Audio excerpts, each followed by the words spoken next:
Hello বন্ধুরা, দেখো আজকে আমি এই যে বড় বড় ট্যাংরা মাছ দেখেছো, এই বড় বড় ট্যাংরা মাছে ঝাল করলাম সর্ষে আর পোস্ত দিয়ে।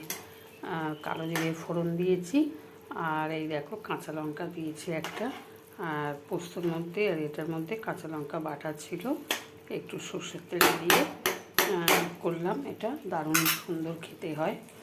এটা সর্ষে পোস্ত দিয়ে ঝাল করেছি। দেখো বড় বড় ট্যাংরা মাছ, পেটে ডিমওরা পুরো আছে বন্ধুরা। এই করেছি বন্ধুরা আজকে, এখনও রান্না বাকি আছে, তোমাদের দেখাবো। আর আমি তোমাদের সাথে দই পটল করব। এই দই পটলটা তোমাদের সাথে শেয়ার করব। এটা আমি তোমাদের দেখাবো, আমি দই পটলটা কিভাবে তৈরি করছি আমি তোমাদের দেখাবো বন্ধুরা। এই যে 5টা পটল দিয়ে আমি দই পটল করব বন্ধুরা। আর এই দেখেছো ট্যাংরা মাছের সর্ষে পোস্ত দিয়ে ঝাল, এটা খেতে খুব সুন্দর লাগে বন্ধুরা। ঠিক আছে বন্ধুরা, রাখছি।